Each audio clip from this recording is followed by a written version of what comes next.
Instagram teen accounts have automatic protections for what teens see and who can contact them, plus time management tools. And Instagram will continue adding built-in safety features to help create age-appropriate experiences. Learn more about teen accounts and Instagram's ongoing work to protect teens online at instagram.com/teenaccounts.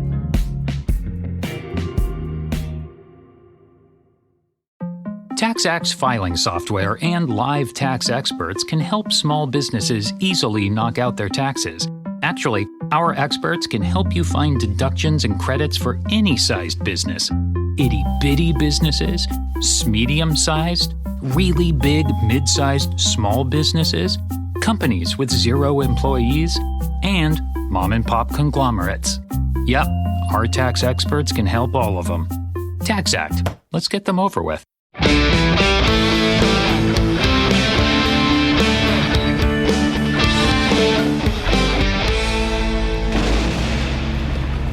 In 2005, 2 brothers hit the road in search of their father and wound up fighting demons, angels, monsters, and fate itself. Over the next 15 years, Supernatural became more than just a TV show.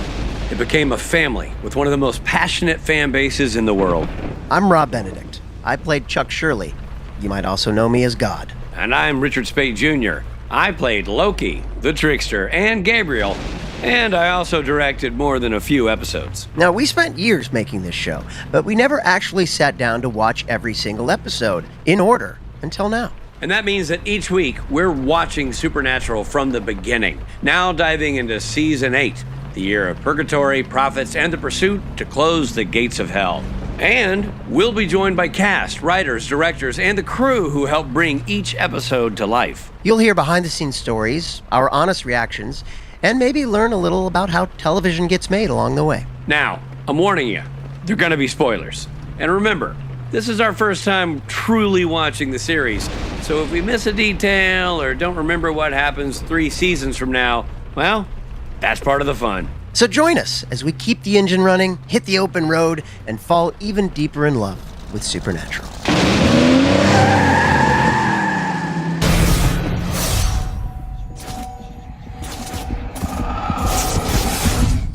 Hey everybody, it's Rob Benedict. And I am Richard Speight Jr. And we're talking about Season 8, Episode 21, The Great Escapist. The Great Escapist. The Great Escapist. Rich, do you know how many episodes we have left of this season? A ton? I'm just going what? When should I be prepared? I don't know. For something big's going to happen. I'm not prepared. Well, before we get into it, if you haven't yet, please go to Spotify, Apple. Well, I mean, is it going to kill you guys to go to Spotify or Apple? Or wherever you listen to your podcast. Wherever. We're not trying to direct your life. We just said just go where you get your podcasts. And we're asking you to review the show. We ask so little. A review. That's all we're asking. And we're not asking you to give any old review. We're asking only for 5-star reviews. Right. We don't want to hear your criticism. Save that for your grandma. Yeah. She cares. We don't. We want 5 stars. So this episode is the third from the last. Okay, so there's a lot going on, too. There's a lot happening in this episode. Yeah, there sure is. Boy, oh boy, oh boy. Shall we get into it? Why not? You do the summary thing, and I'll sit here and crack wise. Kevin Tran appears to be safely aboard a boat when Sam and Dean arrive with the second half of the demon tablet. Nice to see beaten up Osric Chow. Not beaten up necessarily, so but beaten up. Emotionally, the whole episode ripped apart. Yeah. I know. I'm not telling Osric he should have a drug addiction, but if he goes down that road, it's going to be a good look on him. Yeah, it's a new look for Osric, for us. Until addiction overtakes him and he dies. But in the preamble to that final destruction, he's going to be kind of handsome. Yeah. So they arrive with the second half of the demon tablet. However, after they leave, it's revealed they're actually demons in disguise working for Crowley, who've been surveilling Kevin the entire time. Kevin quickly realizes the deception and prepares to outsmart them. Okay, did you suspect that it was that Sam and Dean were acting squirrely? Yes. Me too.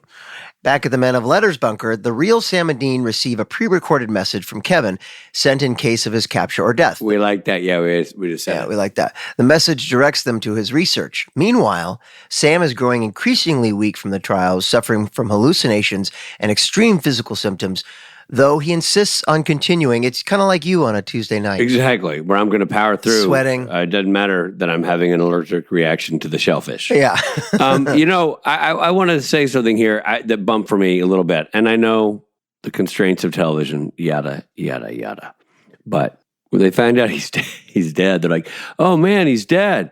Let's download those files and just start going over them. I'm like, wow. Get on our horse and go over to the boat. Be sure we don't find some remnants of Kevin. Just like, hey, I got this video clip. There's no way this has been faked or anything. So he's dead. Let's move on. Yeah. I'm like, wow. Yeah. Ouch. Yeah. Elsewhere, Castiel is on the run from Naomi and her angels, hiding by moving between identical Biggerson's restaurants across the country. So he wasn't, again, I don't know why I was confused. So he wasn't going in between universes or whatever. He was just their actual, Biggerson's is like it's a chain. Shoney's. Yeah. Yeah, Shoney's. Identical Biggerson's restaurants across the country. Eventually, two angels track him down and brutally torture him, demanding the location of the angel tablet. Following Kevin's research, Sam and Dean track a symbol to a hotel in Colorado tied to the angel Metatron, the scribe of God. Right. The hotel appears eerily empty, and Sam senses Metatron's presence. As Sam's condition worsens, he experiences heightened perception and believes the trials are changing him on a deeper level. So is the idea that Metatron has just rented out the whole hotel? That I don't know, but he's definitely got a room there. Well, it's eerily empty, but why is it empty? I don't know. It's kind of like Barton Fink-ish. Yeah. But they don't believe in revenue? Like they just rent out to one dude? Yeah, I don't know. Maybe I don't know. I don't know. There's a lot of information packed in one episode, so we don't know. Yeah. Dean investigates further while struggling to keep Sam alive, even submerging him in ice water to reduce a dangerously high fever. 107. That's very high. That's very high. Yeah. Despite his condition, Sam leads Dean to a hidden room filled with books where they encounter Metatron. Initially defensive and reclusive, Metatron reveals he has been in hiding since God disappeared. Is it our first big chunk with Curtis Armstrong? This is his first appearance. Yeah, Curtis Armstrong, cinema legend, Curtis Armstrong. Yeah. TV legend, Curtis Armstrong. Yeah. And I hadn't seen any of this. It was really fun to see. Neither did I. Metatron instead chooses to observe humanity rather than intervene. He explains that as God's scribe, he recorded divine history but withdrew when the archangels began managing heaven. Meanwhile, Crowley captures Castiel and discovers that the angel has hidden the angel tablet inside his own body to protect it. That looked painful. Really painful. That was a lot. That looked like an owie. Yeah, that was a lot of square footage just hiding inside his torso. Yeah, no kidding. So Crowley brutally extracts the tablet from his torso, confirming that Naomi no longer controls Castiel. However, his plan is disrupted when Kevin tricks the demon imposters into stepping into a devil's trap, forcing Crowley to leave. So those guys playing Sam and Dean aren't working with a full deck. No. As Sam and Dean confront Metatron, they criticize him for doing nothing while human suffering continued unchecked. Yeah, I like that sort of effect they had on Sam, that lens and the sound. Yeah, what's that called when you like attach a camera like to a person's like head? I'm not 100% sure that's what that gimmick was. I think that was just a fisheye lens close to Sam, close to Jared. Oh, okay. But sometimes they'll I've been hooked on with a harness before. Yeah, and we've called that. This may not be the right term, but I've used that on various shows, and they called it a doggy cam because it's how you attach to a dog. I think it was originally built as a harness for animals or something. But yeah, let me tell you, I had to wear one for a show, and it's heavy, dude. It's heavy for sure. Anyway, so he confirms that Sam's worsening condition. So we're with Metatron. Metatron counters that humanity creates its own stories and meaning, but is eventually persuaded to help. He confirms that Sam's worsening condition is a result of his proximity to the word of God and the toll of the trials. Right. Elsewhere, Castiel manages to escape captivity by killing one of Crowley's allies. At the same time, Kevin unknowingly channels Metatron's divine energy to repel Crowley and escape. The Crowley ally, it was funny because at one point, Castiel's like, "Come on, Dave." Like he has some kind of name. The angel who's now helping Crowley, that guy? Yeah. He's like, he has a name, like Ion, yeah. Go on, Ion. But you know how they always have those names, it's like Castiel, Meliel, yeah, Doviel, yeah, and Kurt. Yeah. It would have been great if it was Dave. Yeah. Metatron then reveals the crucial information the Winchesters need. The third and final trial to close the gates of hell is to cure a demon. I thought that was kind of cool that Metatron knew before. He's like, yeah, cure a demon. Like, you could have asked Metatron. Yeah. The information raises the stakes significantly as the brothers must now find a way to redeem a creature of pure evil. Though exhausted, the group prepares to move forward with the trials. However, the cost is becoming increasingly clear as Sam's condition continues to deteriorate. Also, great work in this episode by young Jared Padalecki. Jared Padalecki delivers. Also suffering. As they drive away, the brothers encounter a wounded Castiel on the roadside and nearly run him over. Could have been his end, but they just barely avoid him. Bloodied and desperate, he begs for their help. I'm not sure if I'd say that calling it begging. He's like, little help. Little help. Can a brother get a hand? You know? Little help. Setting the stage for the final stretch of the season. Yeah. Okay. So I want to say that the episode is a tip of the cap to Curtis Armstrong. The episode gets very interesting during his monologue, which is It's really great. usually when things get boring. But I thought he did a great job with all that information. I can't wait. It made me excited to get to the episode that I got to do with him because he's so good. He's so good. He's just and so that's what I'm good. saying. Like I completely was like thrilled to see him on the screen and just kind of glued to it from his point forward. So let's get into this. Rob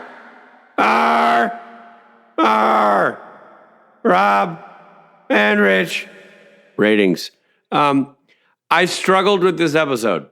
I'm not going to lie to you. Okay. Not that I didn't like it per se, but it definitely is over at the end of the year, and it felt like connective tissue. It didn't feel like a plot unto itself.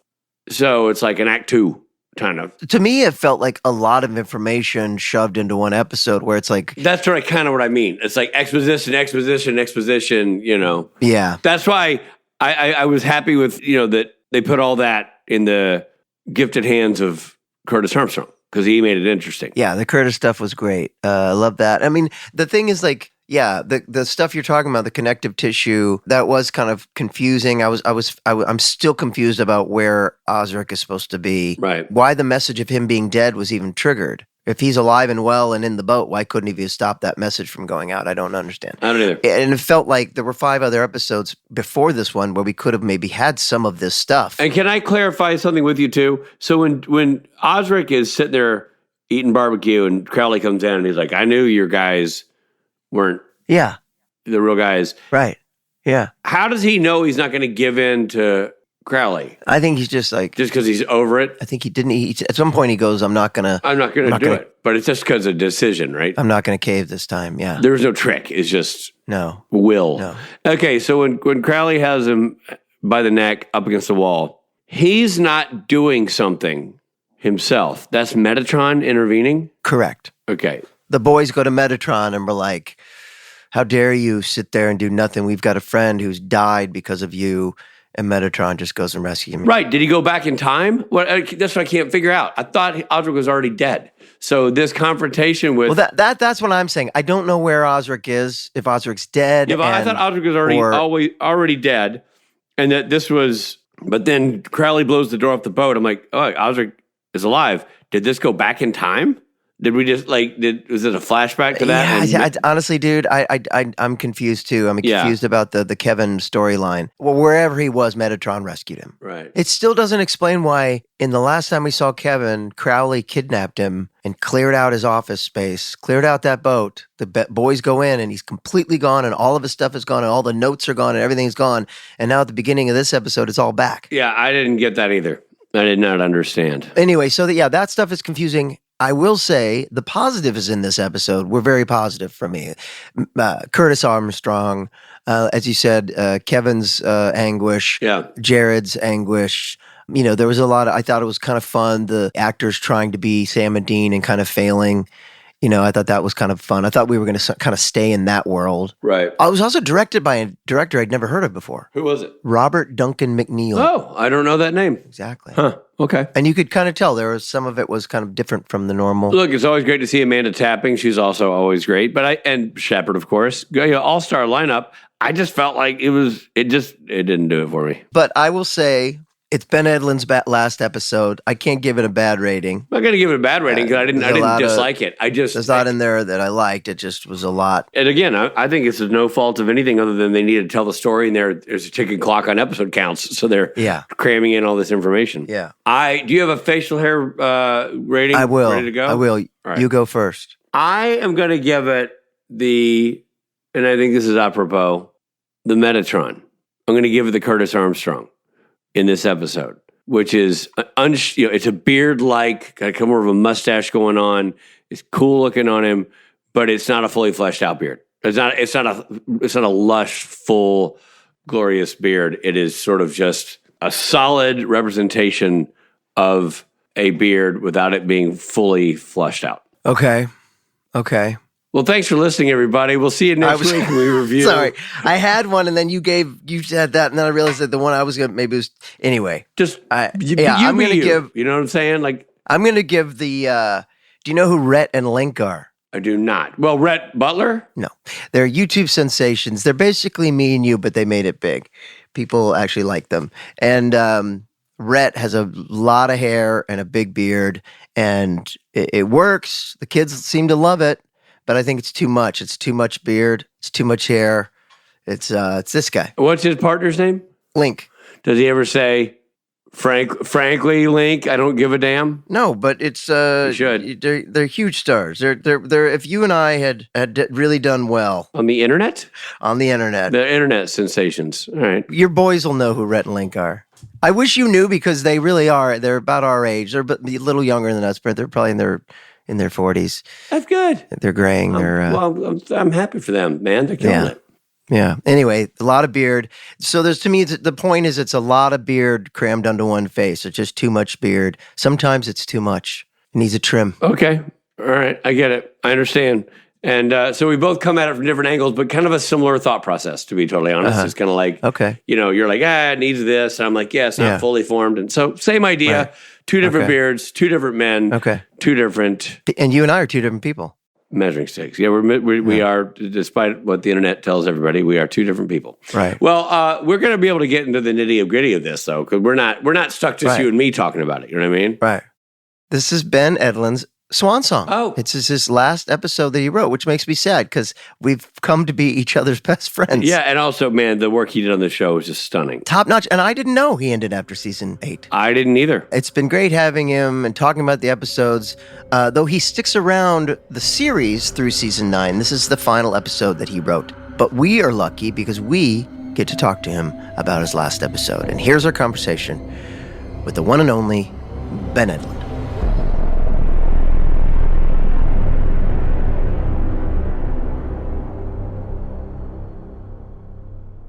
Ben Edlund. Yay! As we live and breathe. We all do. We just got sad news, which is that this is your last episode that you wrote. Sad news? How do you... Yeah.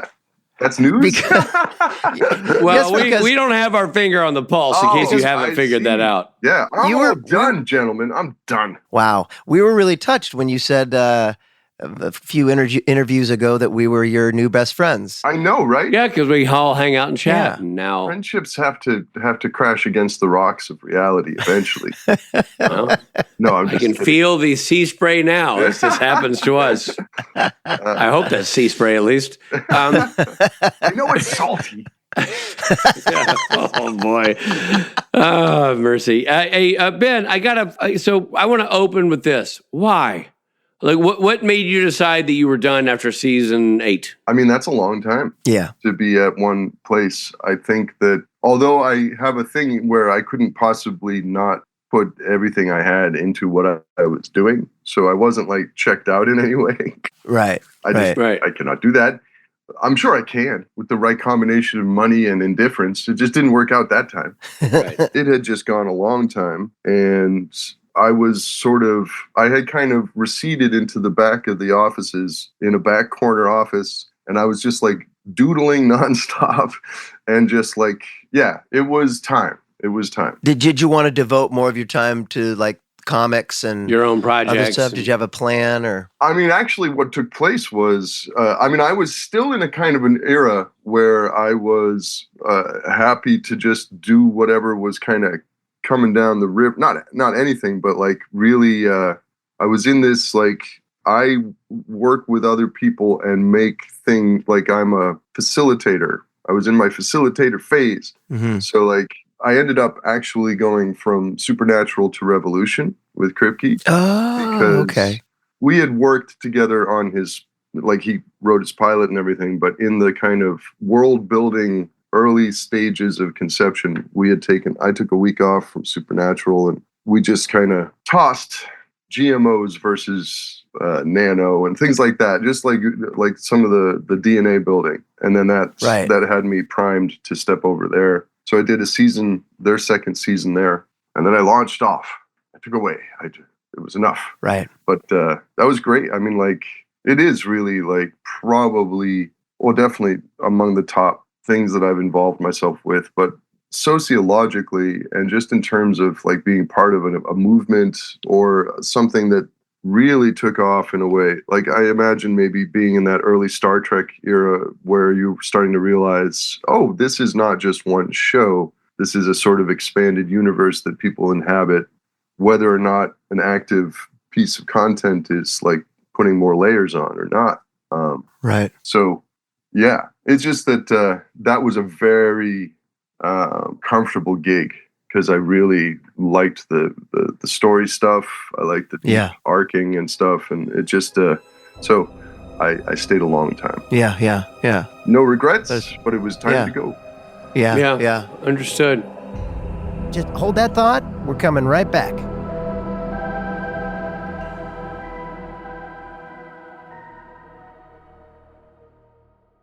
Hey, this is Richard Spate. I am here to talk to you about Mint Mobile. I don't know about you, but I like keeping my money where I can see it. Unfortunately, traditional big wireless carriers also seem to like keeping my money too, where they can see it. And where they can see it, I can't see it. After years of overpaying for wireless, I finally got fed up with all the nonsense and the crazy high wireless bills, the bogus fees, and the free perks that actually cost more in the long run, and switched to Mint Mobile. Why? Mint Mobile does exactly what I needed to do. It's a great service and fantastic data plans, and I'm not paying for anything I don't need. I get to keep my phone. I get to keep my phone number. I just signed up for a Mint Mobile plan, and voila, I'm saving money. Stop overpaying for wireless just because that's how it's always been. Mint exists purely to fix that. Mint Mobile is here to rescue you with premium wireless plans starting at $15 a month. $15 a month? I live in Los Angeles. That's half the price of coffee. You can't get a decent croissant for $15. No, sir, you cannot. All plans come with high-speed data and unlimited talk and text delivered on the nation's largest 5G network. What's up, G? So, to recap, if you like your money, like I like my money, Mint Mobile is for you. Shop plans at mintmobile.com/SPNTAN. That's mintmobile.com/SPNTAN. Upfront payment of $45 for 3-month 5 gigabyte plan required, equivalent to $15 a month. New customer offer for first 3 months only. Then full price plan options available. Taxes and fees extra. See Mint Mobile for details. Hey everybody, it's Rob. I'm here to talk to you about Quince again. And you're probably saying, this guy, he's just sitting there with his microphone in his ivory tower, just talking about Quince, and he doesn't know what he's talking about. Well, let me stop you right there, because I am a Quince customer full on. I'm hooked. And you know, this time of year always makes me rethink what's in my closet. I got to get clothes for the convention season. I'm playing with the band. I'm out there in the world, and I'm trying to keep fewer things, but better ones. You know, pieces that are made well and easy to wear all the time. That's why I keep coming back to Quince. They make high quality everyday essentials using premium materials like 100% European linen and their insanely soft flow knit activewear fabric. The men's linen pants and shirts are lightweight, breathable, and comfortable, basically the perfect layer for spring. And this flow knit activewear, moisture wicking. You heard that right. It wicks the moisture right off. It's anti-odor and soft enough that you'll actually want to wear it all day. The best part is that their prices are 50 to 60% less than similar brands. How? Quince works directly with ethical factories and cuts out the middlemen, so you're paying for quality, not brand markup. Another reason I like it is because it fits. And, sometimes clothes, you can miss the mark with clothes, but their sizes really seem to be accurate, and they look good on you. And the material is top notch, so it doesn't feel like, quite frankly, the price that you're paying. So refresh your wardrobe with Quince. Go to quince.com/STN for free shipping and 365-day returns. Now available in Canada too? Go to QUINCE.com/STN for free shipping and 365-day returns. Quince.com/STN.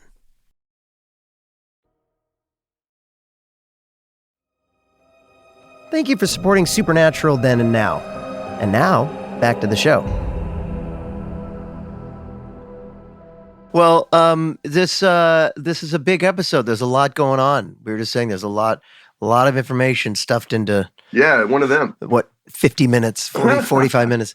One of the things that has hovered over this as Rob and I have been discussing it, and maybe you can help us clarify something, is there's an episode that had Kevin in it a couple episodes ago, and Kevin disappears from the boat, and all his notes are gone. And I don't remember who wrote it, but Guy B directed it, and now suddenly he's back, and all the notes are in place. We were confused about what happened that got him back in the boat. Is he in reality, or is he does? Well, you've seen the episode. Yeah. Yes. I wrote it. No, okay. No. I'm saying the one the previous one. So that whole situation was a set in Crowley's domain. Got it. Right, like he had stolen Kevin.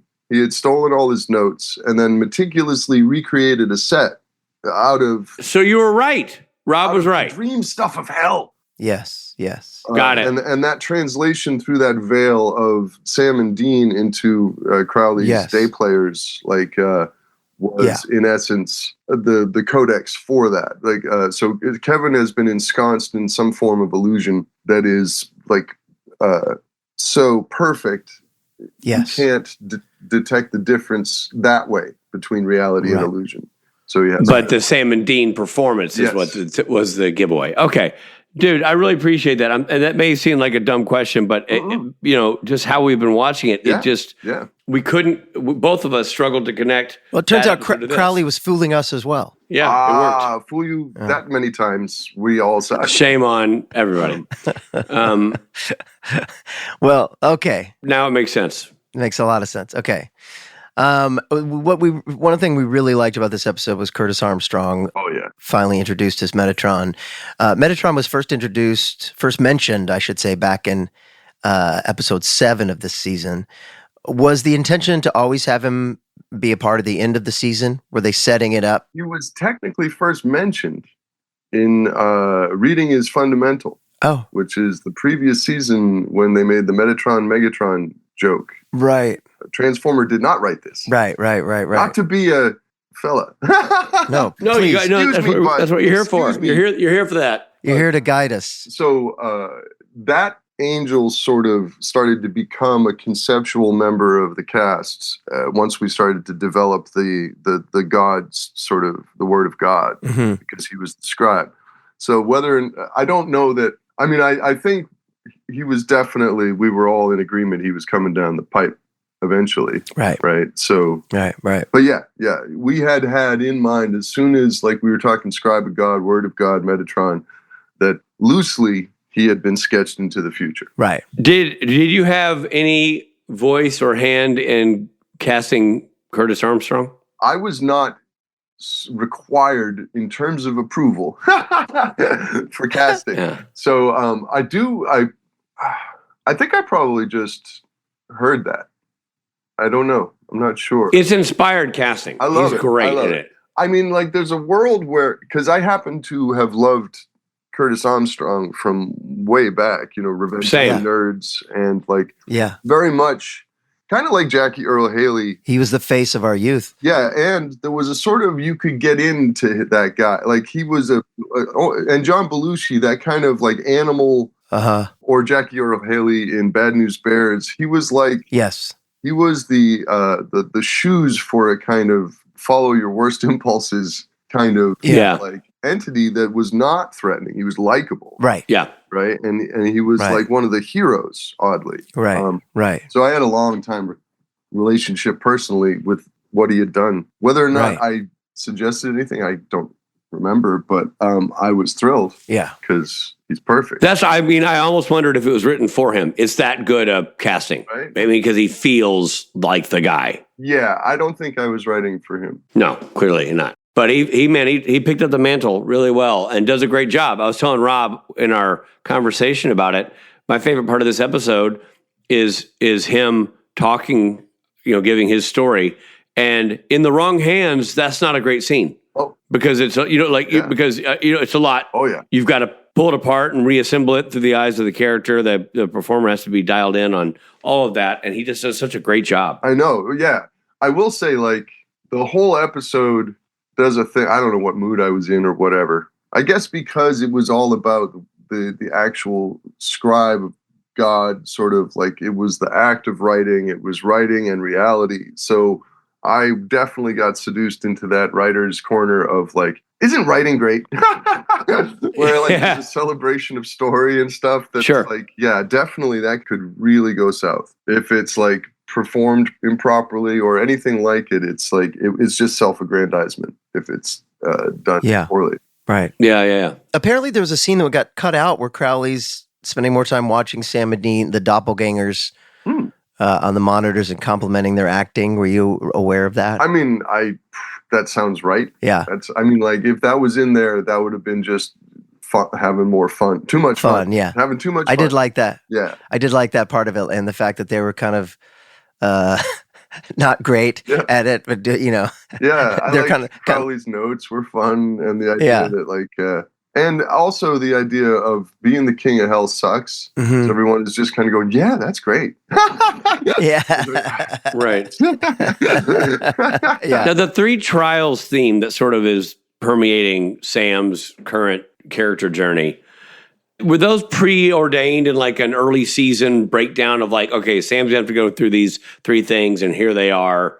And that was just sort of built into the sauce. Like we gotta check these three boxes before the end of the season type thing. Or were you discovering that as you went as a writer? Well, as a group of writers, I'd say to take the flesh off it, that is that's one of our favorite mechanisms. The four rings of the horseman, the three bloods of the fallen, like it is a classic kind of compartmentalized or a modular MacGuffin system or something, right? Yeah. So collect all three and and that is like I think Supernatural did it well, but it's like part of it's the kind of thing. And once you do it enough, it's like, oh, that's how the universe works. This is like, there's always something, there's like, it's built out of little atoms of things that affect other things. And you need three of those to do one of these. So and video games. Yeah, it's a video game like trope. Three of those power crystals and you get blah, blah, blah. Right. Right. A divinity get to level sword. 7. So like, that was part of our muscle action as a group think, right? And then the specifics of those we were sort of developing over time. I don't think they came into full flesh immediately because it took some thinking, just like what will be these sort of important things that make sense and feel like transformative actions on Sam's part, but somehow also that they, like the idea of curing, well, I think that's the next one that comes up, right? Is it curing? This is curing a demon, right? Which is like good stuff because if you can cure, if you can cure a demon, how dare you close the door on hell? Right, because you could then save all those people, right? So then who's the bad guy? So there's all kinds of traps laid up. Oh, interesting. Yeah, that was both a living writing process, and it had some of the blueprinting from that those early story sessions, I think. Yeah. It was a combination, I imagine, which is usually the case with TV. What I love about your writing in particular on this show Go on, Rob. is the meta commentary that like the actors playing Sam and Dean and not getting it right, and even with Metatron, as the writer telling stories, and you're the writer telling a story, and writers as gods, That's actually called borderline personality disorder. I can't get over myself. Right. No, I'm sorry. Go on. Now, this is a strong theme of authorship. How deliberate was the meta commentary? It was something that was always I would say actually not that deliberate, because it's something that just floods in, like dick jokes, right, or whatever, right? Like I have a channel that goes, "Hey, is this an opportunity to make the meta dick joke of hey, is there some way I can split this into the thing looking at itself, or is this just communicating to me the opportunity?" And it's I really did emerge from parody. I wrote The Tick. So The Tick is unavoidably meta from the very beginning. The things that drew me to want to do so. I wasn't writing all over the place. I was I can kind of figure out why it's funny that we think this guy is stupid, and we are all thinking he's stupid, but he thinks he's amazing. Right. And we think he's amazing too, but we think he's stupid. So there's this whole sort of thing happening outside superheroes that's actually part of the game, or part of the dynamic that I found interesting. And that began a fascination with meta, which in some ways I'm more over now, because I was part, I think, of a cultural interest in sort of recursive, self-reflexive stuff. Everyone was doing it. There was a lot of that going on, right, and still is. But I do believe there's if you don't do a meta thing well now, people will be they're doing that, right? They're breaking the fourth wall. Yeah, where in Ferris Bueller, it was you're not supposed to do that. This is fun. Talking to the camera. Yeah. And now it's just it's found footage movies or something. Totally. Oh, did you find some footage? Oh, did you really find some footage? Let's watch it. You together. went camping, did you? Yeah. Did you go camping somewhere scary? Let's watch it. Yeah.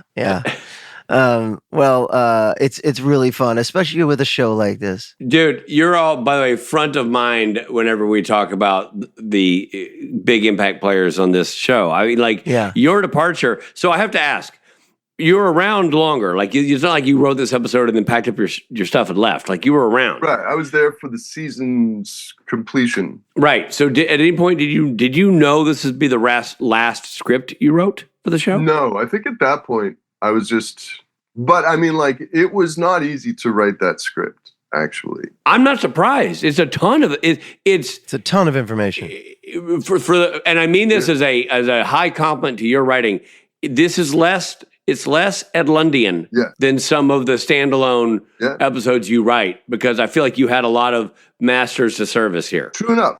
I mean, and that's what happens generally when you are engaging with I don't know, it's this 21. 21, yeah. You're winding up. Yeah. Right? You're getting ready for a bunch of landings. Right. So you really are getting microscopic in terms of the last setups you get, and the last conditioners on the emotions, or whatever you're doing to try and basically set it up for a spike. Right.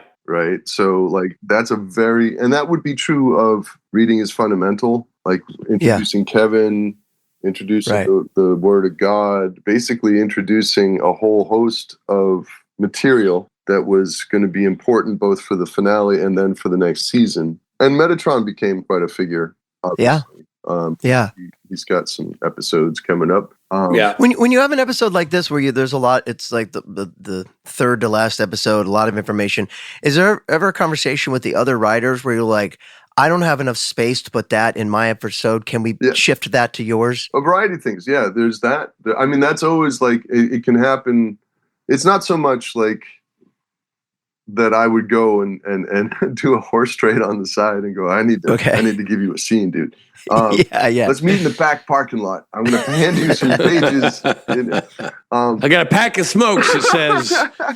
You and Eugenie. We're just throwing stuff across the bar table, and it's like what happens often is either in the breaking process of the next episode, or like you might be writing and then you'll get a call that's like, we need the last scene you've got as our teaser or something because it works better here. And it would be from the showrunner or from people like developing that level of story administration where they're saying like the scene prior to that, you can make into an ending, either figure it out or here's a pitch for how that might work. But we need to slide that material for either length or its story relevance, or your script's too long. And this is how we're solving it. Right.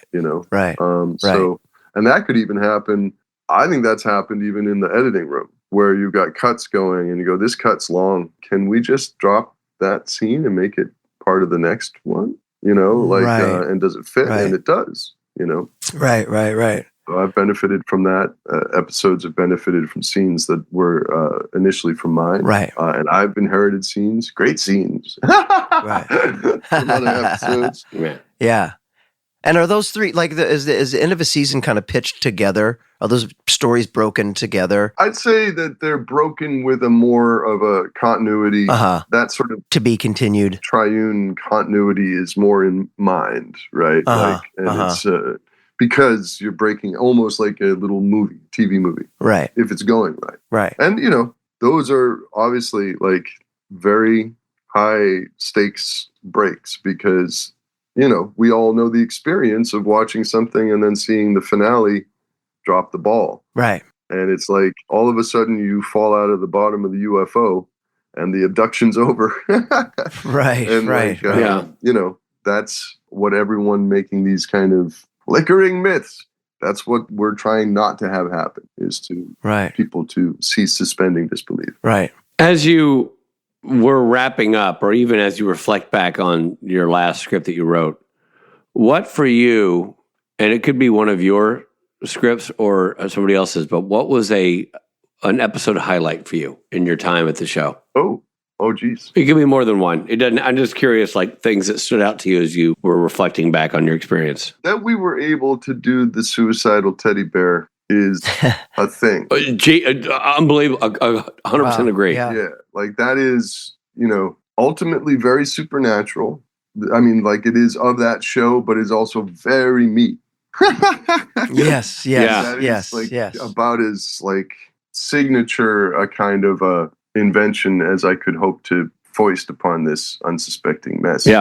Yeah, that was one that I really kind of dug. I mean, French Mistake has a couple of moments. I think that the boys trying to act as the boys. It's a genius episode. Misha just being a jerk. And I mean, like, that's like, the beauty of that is like, my enjoyment of it is being a part of it, not being the totality of it, but just like giving the forum for everybody, the director, the actors, everyone to really do something that was, I don't know what, you got to watch Supernatural a little bit to get the full punch of it, but that is excellent comedy. You know what I mean? Like, it is. 100% it is. Level comedy where you've got Jensen and Jared are doing really great work. Misha doing amazing microaggressions.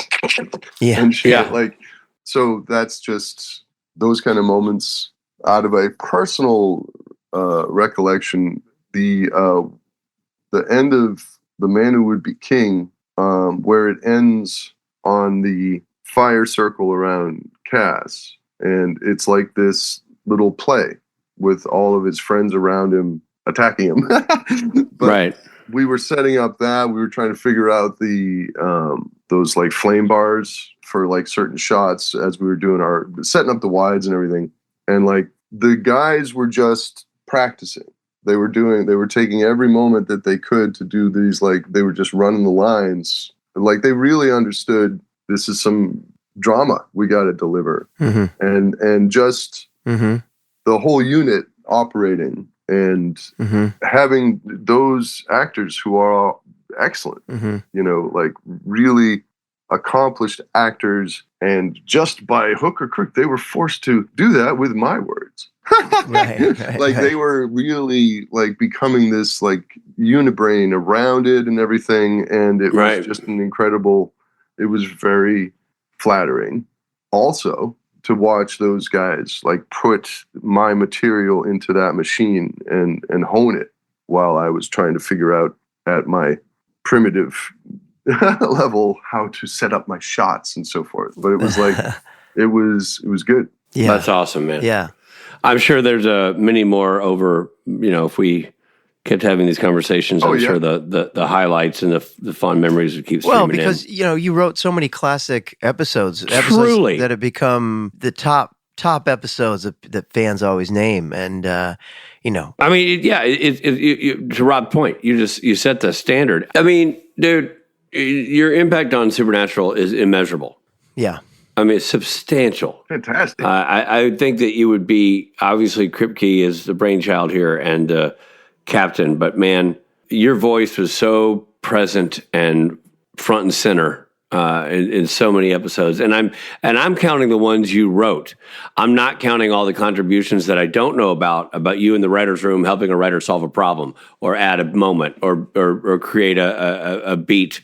Or the art that you put on the board. Yeah, that elevated everything. Like just a big impact player, man. And not only that, but your footprint here on this podcast is substantial. Yeah, it's going to be missed. Oh my God. I don't like it. I don't like that this is it for that. How involved were you as a consulting producer in season 9? Nah, not really. Enough to be a guest on a podcast? I mean, enough to come back in one more time? I'll come in anytime. We can talk abstractly about it in total or something. Right. But if you guys do some kind of other thing, whatever, I could. But no, I don't think so, because at that point I was over at the Revolution camp. Right. Unless you're in that tangle of snakes, learning every day kind of where you're at with story, your input from outside is going to be potentially problematic. Right, yeah, that makes sense. From the outside, and it's like, we already talked about that. Just please go away. Yeah. Well, dude, we love having you on the podcast. Yeah. We'll have to have you on at least one more time to talk, like do a summary of everything or something. We'll just have to go out to lunch or something just to continue our friendship. Yeah. We can figure it out. I'm into that. I'm the worst at it. Not in like because I burn people's houses down or anything. No, I get steal it. Stuff from your bathroom. It's more like I can't get it started. So I understand. We need to work on it together. Okay, it takes a village, and we are all villagers. Excellent. Agree to agree. Dude, thank you for all the great work on the show, and thank you for being a spirited guest on this podcast multiple times. We really appreciate it. Thanks for doing this. I've enjoyed it immensely. I like talking about me. I don't know if that's come off, but we like talking about you too. So it works. We have that in common. Do another show where that works. Okay. Yeah. Yes. For some reason, I'm talking about me, and everybody says it's okay. Find another context where that's cool. Isn't that the whole content of the podcast? I think that's what most people do at this point. That's true. People tolerate endless hours of people talking. They sure do. Well, thank you for lending us your time. Yeah, and thanks, man. We really appreciate it. We love you, man. We love your work, and we'll see you soon. Okay, thanks a lot. Hey there, this is Jared Padalecki, and I hope you're enjoying the episode. But we got to pull over for a second for some messages. Starting or growing your own business can be intimidating and lonely at times. Your to-do list may feel endless with new tasks, and lists can easily begin to overrun your life. So finding the right tool that not only helps you out, but simplifies everything as a built-in business partner can be a game changer. For millions of businesses, that tool is Shopify. Shopify is the commerce platform behind millions of businesses around the world and 10% of all e-commerce in the US. From household names like Gymshark, Rare Beauty, and Heinz, to brands just getting started. Shopify has hundreds of ready-to-use templates that can help you build a beautiful online store that matches your brand's style. And you can tackle all the important tasks in one place, from inventory to payments to analytics and more. No need to save multiple websites or try to figure out what platform is hosting the tool that you need. And if people haven't heard about your brand, you can get the word out like you have a marketing team behind you, with easy-to-run email and social media campaigns. to reach customers wherever they're scrolling or strolling. Start your business today with the industry's best business partner, Shopify, and start hearing. Sign up for your $1 per month trial today at shopify.com/realm. Go to shopify.com/realm. That's shopify.com/realm. The war is over, and both sides lost. Kingdoms were reduced to cinders, and armies scattered like bones in the dust. Now the survivors claw to what's left of a broken world, praying the darkness chooses someone else tonight.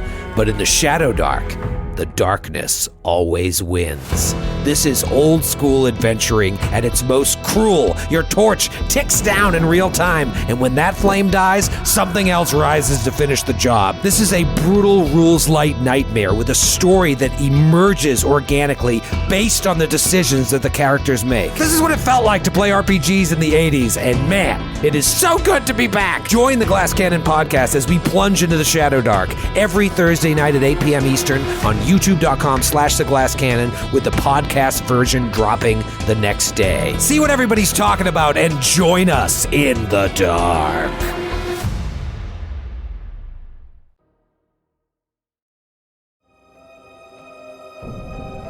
Hey, guess what? We're back.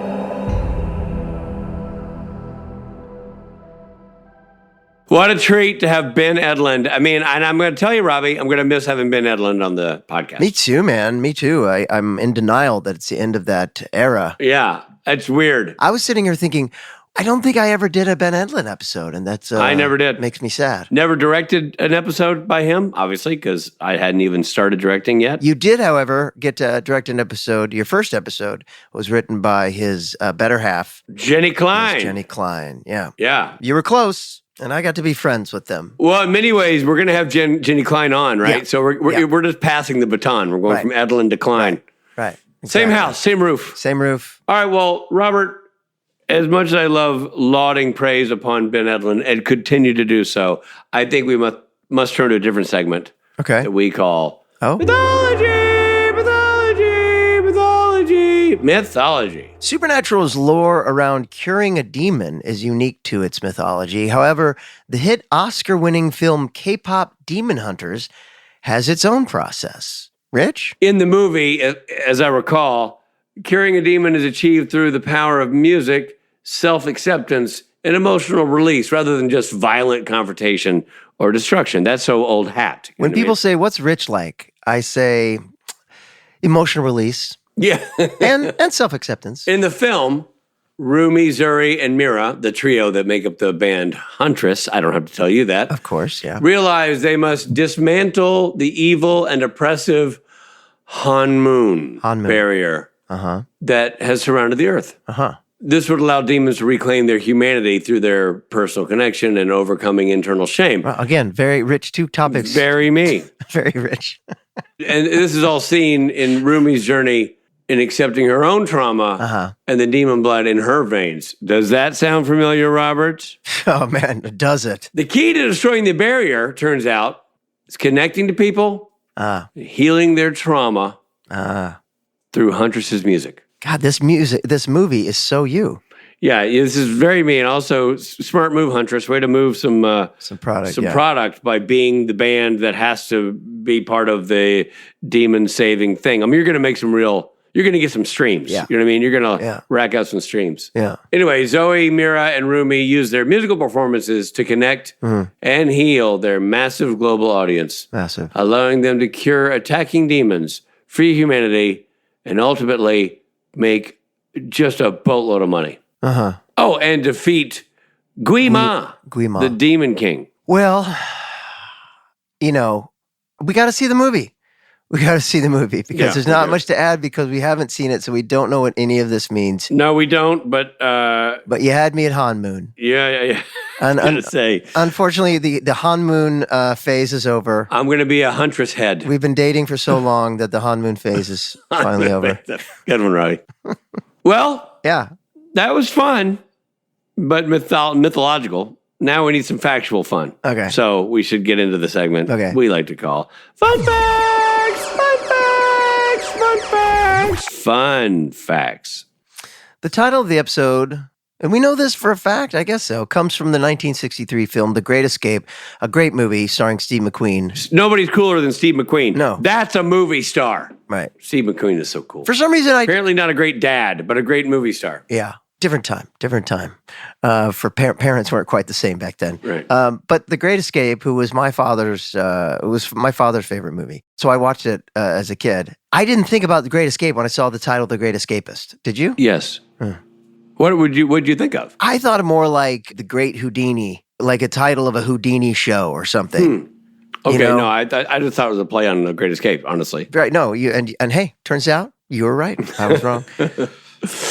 But in Italy, it was not called The Great Escape unless they called it The Great Escape, which is not what they did. They gave it an Italian title. The Grande Illusione. La Grande Illusione. Come stai? Which means The Big Illusion. How are you? The Big Illusion. How are you? In Japan, they are way off the mark. Oh, really? Dude, I'm not going to, again, we haven't started our Duolingo in the Japanese language yet, so I can't begin to say it and make it make sense to a Japanese educated audience. What's the loose translation? Loosely, you would think it has something to do with escape or great. Sure. It references neither.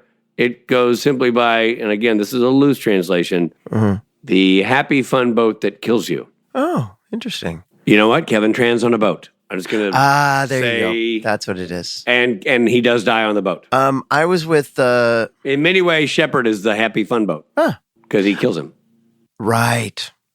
And no one's ever called Shepard a happy fun boat. No, but we have referenced his dinghy.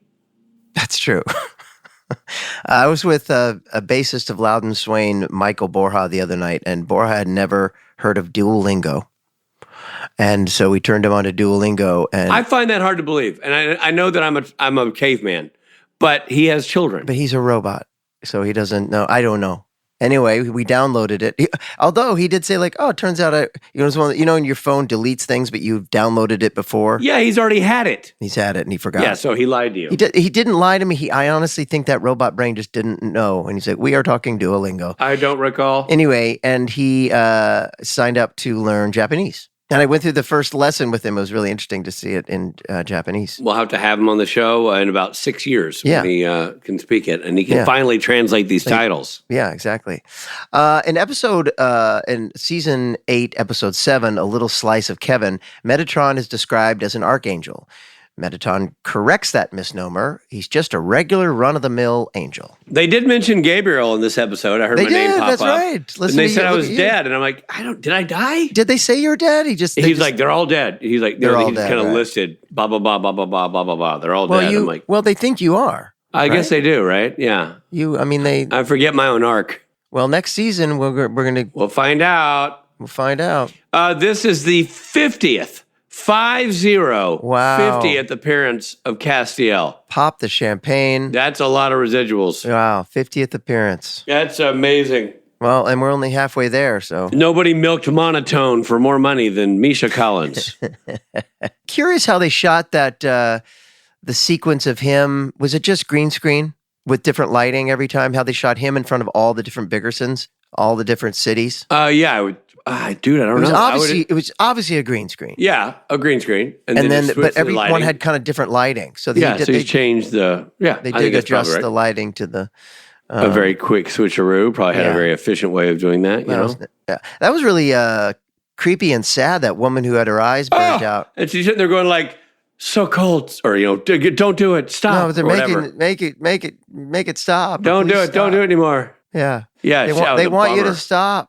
They want you to stop. And he's going to heal her, and bam, he got nabbed. Well, because she snaps her neck. No, but remember, he's bending down to like give her the healing touch, and then that's when the guys grab her. Oh, right. But then also, what's her name?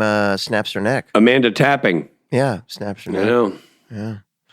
Gives her the old tap. Yeah, the old tapping. Taparoo. The death tap. Look, I liked this episode of our podcast. I liked the episode of Supernatural. I think it's setting us up for a big end. Yep. And nobody loves big ends more than you, my friend. And hopefully we got more Metatron in the next episode. It's baffling to me how you could take the most mundane statement and make it dirty. It's a skill you have. No, that was I should have said that. I know, but I said it for you because I knew where your brain was. Well, no, point. I've learned to ignore you. I've learned to ignore your comments. But that was fun. And man, buckle up, kids. 2 more episodes. Yeah. We'll miss you, Ben, but we know for a fact that you do really well in the next 10 years. We forge forward without you. Yes. All right. Well, we'll see you on the next one then. Yep. This episode of Supernatural features Jared Padalecki as Sam Winchester, Jensen Ackles as Dean Winchester, and Misha Collins as Castiel. Guest stars include Mark Shepard, Osric Chow, Amanda Tapping, Curtis Armstrong, Josh Callender, and Nelson Lees. The Great Escapist was written by Ben Edlund and directed by Robert Duncan McNeil. Editing by James Pickle.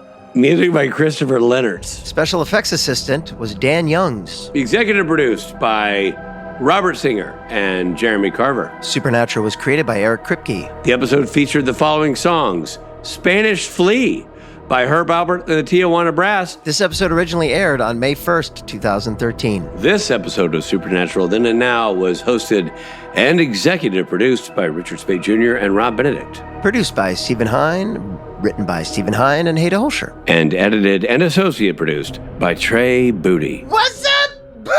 Music provided by Tim Wynn. The episode was recorded with the help of Sonic Fuel Studios. This podcast is from Story Mill Media. Follow the podcast on Instagram and YouTube at SPN Then and Now. Become a member of the podcast to get early access, chat rooms with other podcast fans, and video interviews at patreon.com/SPN Then and Now.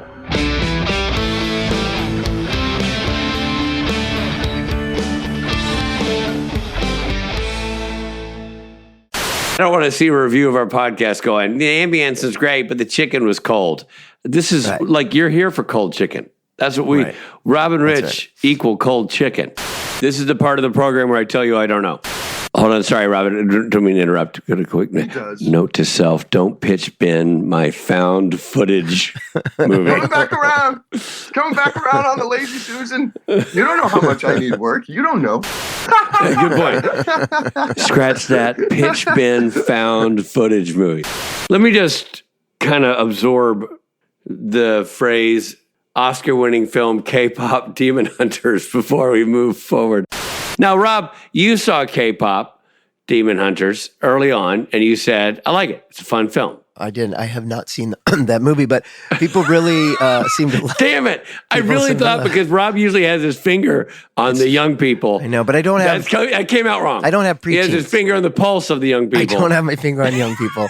But the police are here. No, but I am aware of the film, which is a big hit for teenagers and preteens, and I don't have any preteens currently. The song won an Oscar. The song and the movie won Best Animated Feature, yeah. I know the song won, because as soon as it was nominated, everybody in the group I was watching were like, crap, this song's going to win. Every Academy voter had a daughter going, I love that song, vote for it. Honestly, I'd never heard the song. And neither have I. And Calvin and Audrey were like, what? How have you not heard that song?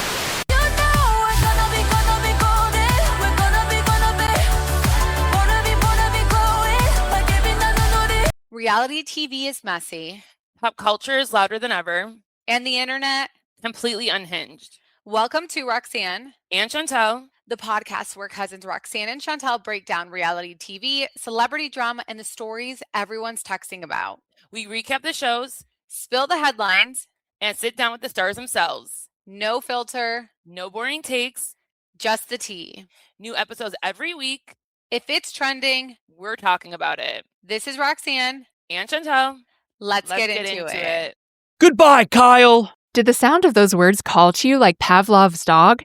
Then you might enjoy our podcast, Turtle Time. Every week, you can join me, Riley Hamilton, and my co-host, Amy Scarlatta, as we cover the most pressing Bravo news and dig into the new episodes to answer important questions like, who the hell is Adrian Malouf in this world? Listen to Turtle Time on Apple Podcasts, Spotify, or wherever you get your podcasts. New episodes every Wednesday and Friday.